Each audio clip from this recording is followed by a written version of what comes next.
Hello, my name is Guenter Leypoldt. I'm from Heidelberg University, and I'm sitting here with Jennifer Ashton from the University of Illinois at Chicago.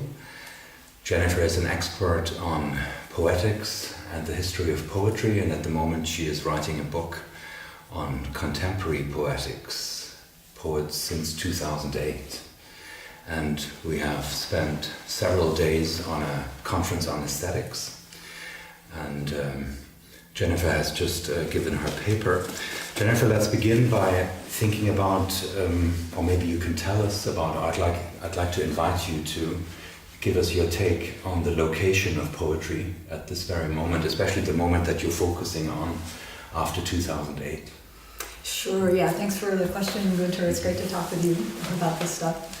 I got really interested sort of really closer to the turn of the century when poets were, and we've talked about this a bit at the conference, they were responding to their sense that there were certain crises happening. First there was 9/11, and then we had the financial crash of 2008, and then Occupy as a response to that. And poets really engaged with those events. And some of them were active participants, obviously, in the Occupy movement. So I thought, so how are they going to respond to this, and how are they thinking about making poetry that they want to engage both aesthetically and politically with those events, and what does that look like? But there was also, another crisis, which was actually an aesthetic crisis, and that's that a lot of poets started looking around in the early 2000s after there had been very robust avant-garde movement that itself seemed to have been completely subsumed and mainstreamed by then. Mm-hmm. And given that it was such a spectacularly formally diverse movement, it looked really challenging to figure out how you're going to do forms that don't simply collapse into all the ways that the earlier movement was able to be co-opted.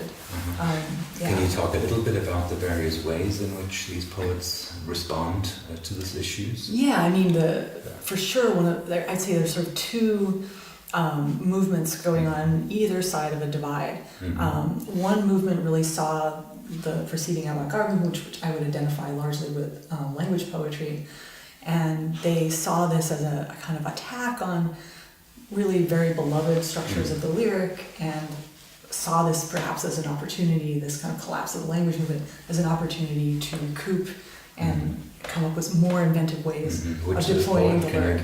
Yeah, so I think there was a whole anthology of when lyric meets language, and so some of the poets that I worked on actually, but Juliana Spar was a figure I very much identified with that. To some extent, there's a kind of little mini movement called the New Sincerity, and it has a broader, manifestation in fiction, but these are not so much. Would you include Ben Lerner to the New Sincerity movement as a poet? Yeah, a little bit. But the figures I would think of, so there was a poet named Joseph Massey who now completely disavows his relation to that movement. And then the figure for me that I think really stands out in this is Tao Lin, but there was a lot of work produced that precisely rejected certain kinds of formal gymnastics and sought to produce earnest kind of like speech in poetic form that sounds as though it's unedited, unformed, and so forth. So that's one response. The other response is the one that I talked about at the conference, and that's the response that looks at the problem of creating new forms and chooses not to create new forms at all. So the various iterations of appropriation are that, and then in the most extreme version would be no expression in form at all. So you have something like poetry that looks like it's simulating nothing but the expression of an expressive subject, and then you have poetry that's seeking to resist expression altogether. Can we talk about that for the moment?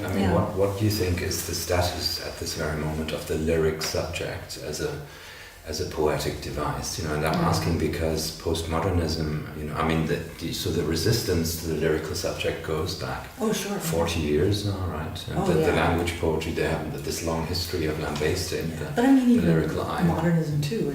But do you think the stance that you can't have a lyrical subject, do you find that still alive today? I mean, is that alive in poets who start from 2008, or do they see it as something that their grandfathers have already said? No, it's interesting. A lot of the work that I work on doesn't necessarily engage like prior modes of engaging that question. I don't know. Two or three good examples. Claudia Rankine I wanted to talk about a little bit more. Because Citizen's really interesting. I mean, by far the dominant form in that book, if you've read it, is these little vignettes that involve a speaker experiencing an engagement with another person who views the speaker as black and who does these kind of microaggression things to the speaker. And the choice of the you produces really a first-person speaker. But what's interesting about it is in the sense that it's a you, it's also, it marks the being addressed by the speaker of the person, behaving in a kind of coded hostile way. And so in that book, the whole arc, and you get this arc, you move into a section where the speaker starts by putting the I in scare quotes and asking in what ways it can be used, and the movement toward the book. I mean, the book ends finally with the speaker actually inhabiting the I. And it's like, well, what has to be in place in order to make that possible under conditions for the speaker of that kind of... Right. So Claudia Rankine is a great example.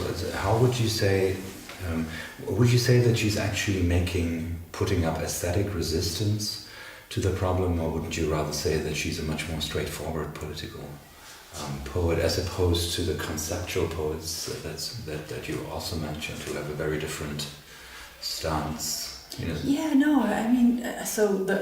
two books that people talk about, Don't Let Me Be Lonely and Citizen, are both subtitled American Lyric. So on the one hand, it's a kind of criticism of lyric and its exclusions.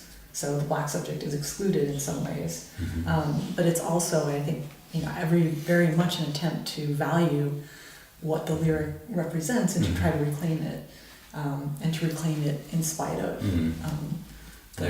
the constraints. Yeah, I'd like to ask you a larger question about poetry and craft, because that's something that's been interesting me. I recently stumbled over Ezra Pound's comments that there can be no such thing as American poetry, because it would be absurd to, for instance, speak of American chemistry. Right? There can only be chemistry, and in that sense, there can also only be poetry. Right? And I suppose that has to do with Pound's sense that poetry is something scholarly, and that it has to do with craft, which is not identity-based. Right?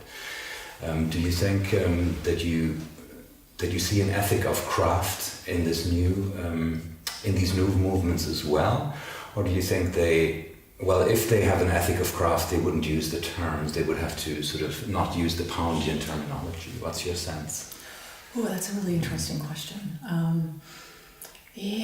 So, I don't know how to answer the question, I'll be totally honest with you right here and now, but the way I would want to kind of think toward it would be the fact that, so you have writers who are really invested, right, in coming up with forms that are suitable to what it is that they're doing, and they're imagining that there are pressures on those forms because of the history of those forms, so that they have to try to figure out how to find their way into the form under those conditions and those inhospitable conditions. So when you get the desire, for example, to sort of look around, how am I going to basically perform a kind of social function that poetry performs and that I understand it as having always performed, so that's the longevity part. But I can't do it, right, in a certain sense, in the thing that's most attached to its history. I can't do it using that particular apparatus. And so you get really, I think, interesting people trying to question, so this leads to things like we talked about in the lecture. Okay, so I'm not writing memoir, I'm not writing poetry, I'm not writing lyric, But you're reading this text in which I actually am trying to perform something I think of as a dimension of the poetic vocation, and you're supposed to recognize it as such, even though I'm denying that I'm writing poetry. Yeah, okay. I'd like to ask you a last question. You've been talking about the commons, which is a fascinating concept. In German we call it Allgemeingut. Allgemeingut? Allgemeingut, and I mean, it's like the common good. I guess, the common good. So I suppose for us. people would argue that poetry is always part of the common good, and the idea that poetry needs to be in the market is actually a relatively new idea, right? And at the moment, though, poetry is not really in the market, is it? I mean, if you are a poet in the US today, you're probably a professor, which means you are part of the common good, because the state and the university supports what you do. On the other hand, as you also said in your lecture, the question is can the school still be part of a common good? The universities that you just said are making it possible for poets to do their work. Yeah, but is the university But the part university of the itself is increasingly less part of a commons. I mean, it actually hasn't been for a while now in the US for sure. I mean, I teach at a public university, and I believe I can't remember what percentage now we're reduced to that actually is public funding. Yes. Yeah. So. Okay. Thank you, Jennifer, very much for this conversation. Thank you. It's a great pleasure.